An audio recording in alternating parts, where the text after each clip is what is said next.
about Venezuela? I'm getting the board. Whoever said teaching wasn't physical? All right, people want to know about what's going on between the United States and Venezuela, but in order to understand what's going on today, you need to understand what has gone on before. That's why history is so important, guys. Come on. Venezuela and the US. I've decided to do this chronologically because I feel like doing history metaphorically difficult.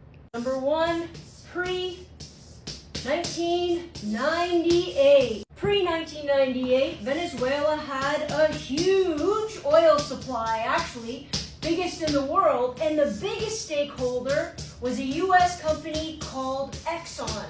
Why is this important? Because of their huge oil supply in Venezuela, Exxon took it over. So the vast amount of profit, the percentage of profit, went to the US, and Venezuela as a country got next to nothing.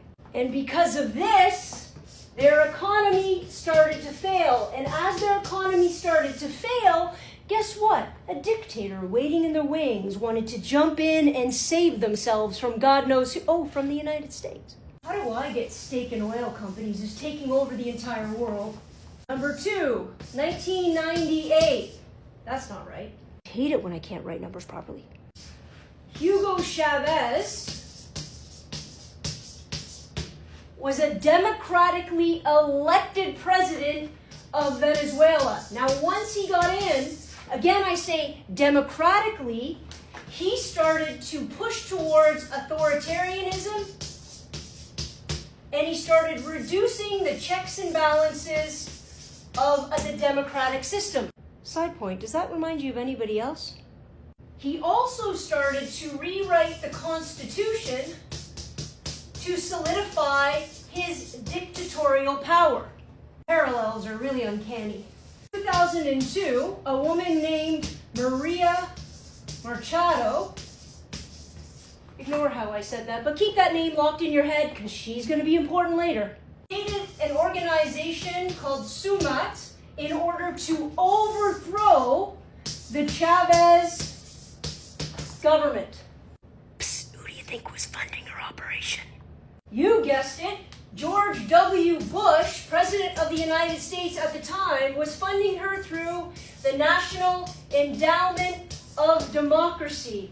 You know what? People just make up names to mean anything nowadays. So through this National Endowment for Democracy, the United States funded Machado in order to overthrow Chavez. And when it didn't work, Bush said, "Not my problem, I didn't know anything about it." And she was eliminated from all political life going forward. And then, in 2002, Bush was a very busy guy. Number four, in 2007, Chavez, reinvigorated with power and an authoritarian regime, decides to nationalize Venezuelan oil. Ruh-roh. That meant that Venezuela took all of Exxon's money, all their oil, and all their access to oil, and shifted the lion's share of profits back to Venezuela and left Exxon, well, not a lot of money. P.S. Exxon then sued and won $1.4 billion in a claim. But what kind of international police force are we going to get for Venezuela to be forced to pay Exxon? None. After that huge shift of economic power, Venezuelan oil dropped from 3 million barrels a day way down to 700,000 barrels a day due to corruption and, let's be honest, informal sanctions put on them by the United States because they just stole a bunch of their money from corporations. Stole might be a US word, considering the oil was on Venezuelan land and considered a Venezuelan resource, but who's counting? The US really does imperialism out of 10, don't they? Ooh, new chalk. Number five, a guy named Madero, used to be the VP of Chavez, takes over, and he starts building an even stronger authoritarian government. I forgot the year. 2013. Obama calls the drug cartel and this particular regime a threat to democracy and national security of the United States. That's then followed by Trump putting on economic sanctions in 2017. Are you with me so far? This is about to get interesting. By interesting, I mean even more corrupt. 2025. I brought you right up to the present. Maria Machado, remember I told you to remember that name, wins the Nobel Peace Prize. And who does she dedicate it to? None other than Donald Trump. And it's at this point that Donald Trump begins attacking boats, Venezuelan boats, calling them drug cartels, talking about revitalizing and restoring democracy to Venezuela, and talking about how they're a threat to national security. And guess what? The US got to go in and save some people. Oh, and P.S. Donald Trump wants his oil back. It's the ending that's really going to get you. The big question about why Donald Trump is doing this is why, and I think the answer is going to surprise you a little bit.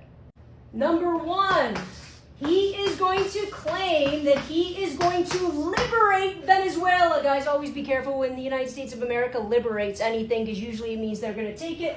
And he's going to install Maria as the president, formally excommunicated from all political life, but she's going to serve a purpose. Number two, Machado will then give oil rights back to, you guessed it, Exxon. 80% goes to them, 20% back to Venezuela. Everybody's happy and a new power is installed, but that's not the only reason this is happening. This last one's going to blow you away. Number three. Is it about oil? Absolutely. They want control of the world's biggest oil supply, but that's not the full answer. What the real answer is U.S. currency rates. Follow along, this gets tricky. Oil has always been traded in U.S. dollars, called petrol. And what that has served the United States in doing is solidifying, is stabilizing, is increasing U.S. dollars. Because if anybody wants to buy oil anywhere in the world, they have to use U.S. currency. It artificially inflates the price of the U.S. dollar and stabilizes the U.S. economy. This is the real problem. Because what Trump and the United States is really afraid of are BRICS nations. What are they? They are nations, they are countries that have gotten together and are starting to trade without the United States, especially oil, and not use the U.S. currency as their trading denomination. And that is going to possibly submarine the U.S. economy. So is it about oil? Sure, but what really it's about is about the United States being able to control the entire market of trade when it comes to oil, thus inflating and propping up the U.S. economy. So when somebody says, is it about the oil? Say, sure, but that's just a vehicle for them to control everything else.